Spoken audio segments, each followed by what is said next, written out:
Finish high school, go to college, get a job.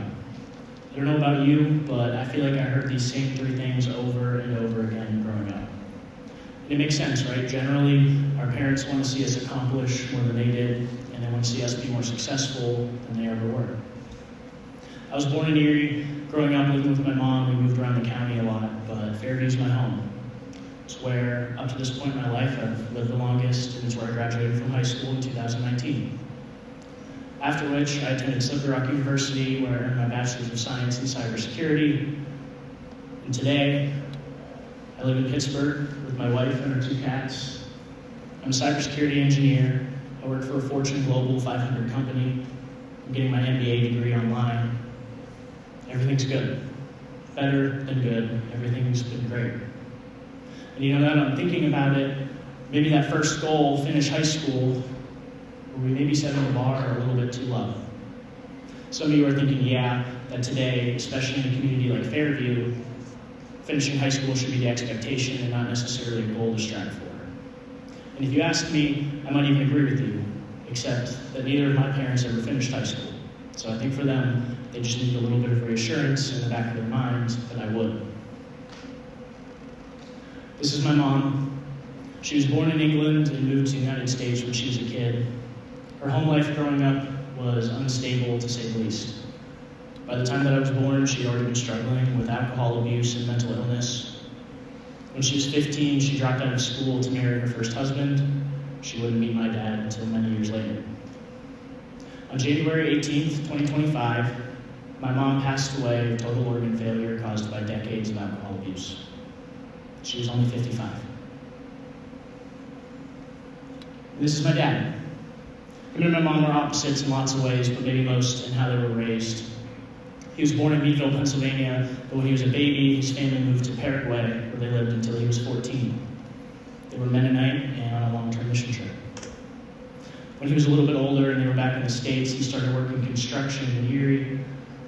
And when he was 19 one day, he was working on an unfinished home when he fell from the second story straight down to the basement and fractured his skull in the concrete.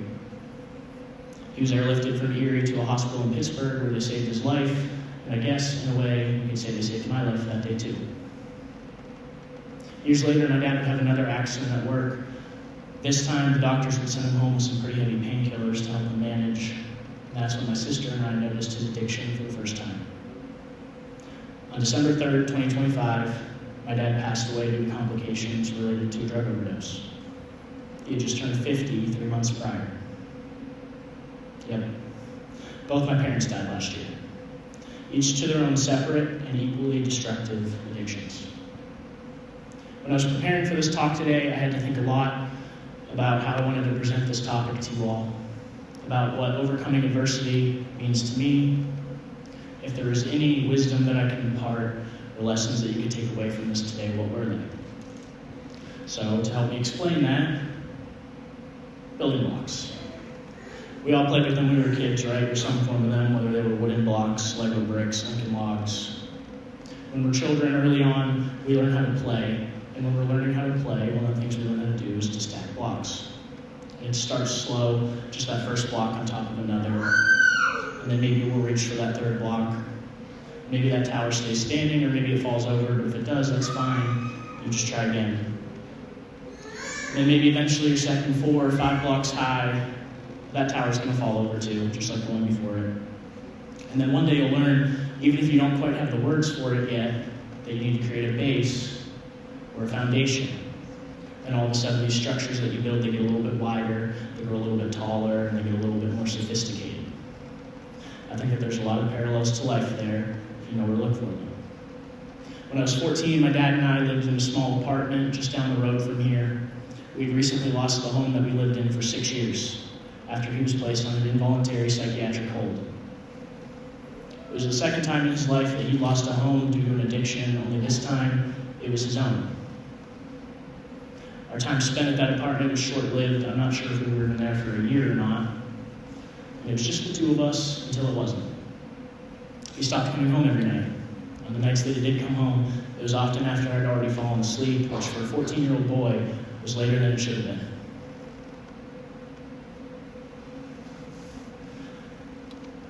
Most nights, I had to make do with whatever food I could find in the kitchen, lots of grilled cheese. Sometimes my sister would bring me fast food after work, and those were my favorite nights, not because of the food, but because she'd come in and she'd chat for a little while.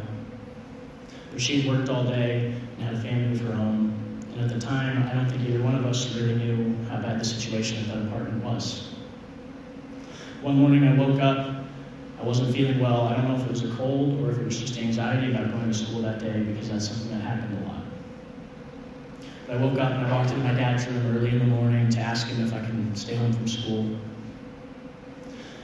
When I walked into his room, he was half awake, half asleep. He rolled over, and I think his words were more grunts than they were actually words. And he just asked, "When was the last time you missed?" I thought about it for a second, and basketball season just ended. I had to be at practice every day, so I guess it had been a while. Then he thought about it for a second, or maybe he just fell back asleep for a moment, I'm not sure. He waved me off and said, "All right, go back to bed." And so I did. The next day I did the same, and on the third morning when I woke up, I walked into my dad's room to ask him if I could stay home from school. He wasn't home. Nobody was home. So instead of asking for permission, I just stayed home. And that cycle continued again and again, day after day, poor decision after poor decision, stacking on top of one another like a tower of blocks waiting to fall over. And one morning it did. I woke up with more anxiety about the work I was missing in school each day than the anxiety that going to school was bringing me in the first place. So I went to school. I woke up, I showered, I put on fresh, clean clothes, I got on the bus. I went around to all my teachers that day, and we made plans to catch up on all the work that I had missed. I saw friends for the first time in a little while. They asked me how I was, and I just said I was doing good. That was a good day. I felt productive again that day. When I got home from school, I slung my backpack off my shoulder, threw it on the couch, a backpack that was full of homework and missed assignments I needed to start. But I realized that I was exhausted. I had just spent all day, every day, laying in bed for a week and a half. So now, going to school for one day had me completely worn out. I decided that before I started all that homework I had to make up, I was going to take a nap. Great idea, right? I didn't set an alarm. I don't know if you guys have ever had one of those naps where maybe it lasted a little bit longer than you expected it to. You wake up, you don't know what time it is, you're disoriented, you don't really know where you are, your throat's so dry it feels like you haven't had anything to drink in days. This was one of those naps. When I woke up, it was late in the evening. I walked out of my room and went to the kitchen to get a drink of water, and my dad was standing there. His back was facing me, and he was standing at the sink, and he was wearing that signature green bathrobe that he always wore. As I walked in the room, I said, "Hey, Dad," I guess, just to let him know that I was there. I must have scared him because he jumped a little bit, and when he turned around to face me, in his left hand he was holding a spoon, and in his right hand he was holding a blowtorch. And our eyes met for a second, and in his I saw terror. And if he was still alive today to tell you what he saw in mine, I'm sure he'd say the same. Just as quickly as he turned to face me, he turned back around to the sink. I heard the spoon clatter around in the metal basin. The water turned on like he was pretending to wash the dishes, or maybe just getting rid of the evidence. I'm not sure. I didn't stick around long enough to find out. I went back to my room and I locked the door. That was the closest that I'd ever come to seeing my dad use me for. We never talked about it ever again. So there I was laying in my bed, replaying that scene in my head over and over again. It's still seared in my memory today. And then all of a sudden, it was the middle of the night. Like the last several hours passed just as quickly as they passed while I was napping earlier, except this time I wasn't asleep. And then, like a sick joke, I remembered something. That backpack that was sitting on the couch in the other room, full of homework and missed assignments that I hadn't started yet. The one that I hadn't touched since I got off the bus nearly 12 hours ago. That morning, I didn't get to sleep until well after my classmates were already back in first period. And I don't need to go into too much detail about what happens next, partially because I already covered it, but partially because it got a lot more grim than that. Day after day, stacking on top of one another like a tower of blocks, waiting to fall down. Rotting away in my bed while everybody else's lives marched on. At the time, I was in honors courses here at Fairview, courses that the following year I'd be removed from because of my poor attendance. I was in a Spanish class, and I was really excited about it because my dad spoke Spanish. Actually, he was fluent in English, German, Spanish, and he knew a little Guarani, which is the native language of Paraguay. I thought it was so cool that he was multilingual, and I wanted to be just like him. Except after all this happened, I pretty much lost all interest in learning Spanish. And then all of a sudden, that first goal that we talked about earlier, finish high school, looked like it might be in jeopardy. Like maybe the bar wasn't set too low, but it was set just right. And then one day, that tower fell over too, just like the ones before. Somebody at the high school must have gotten in contact with my sister because she received a truancy notice for me. I don't remember exactly what that letter said, but it was something along the lines of, Paul has missed 28 of the last 30 days of school. Not great. Credit to her, I wouldn't be on stage today if she had reached her hand into that pile of rubble of fallen blocks and pulled me out of it. She got me back in school, caught up on late assignments, and even resolved the truancy notice.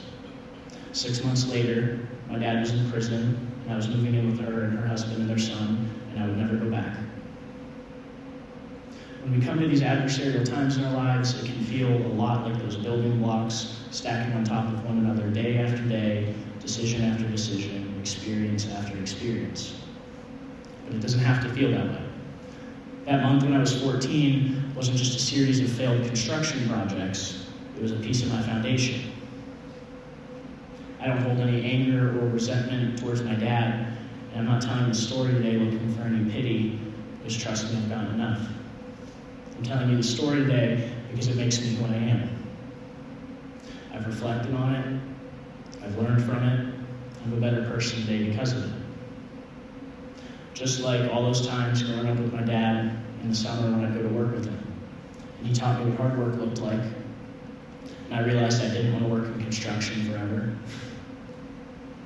Or the time that I got my first and only speeding ticket because I was late picking up my sister from work in her car that she let me borrow for the day. And then there was the time that Child Protective Services pulled me out of class in the middle of the day because I heard that our heat was shut off and that our septic tank was so full we couldn't flush our toilets anymore. It can be really easy to break down all of our life experiences into failures and successes, like those towers and blocks that we stacked up when we were kids. So remember that none of us are defined by any singular moment or experience, and that each of us are so much more than just our worst moments. And finally, remember, if it ever feels like you've been trapped underneath a tower of blocks that's fallen on top of you, to look for the arms that are reaching in to pull you out. Because like my parents, not everybody finds them. Thank you.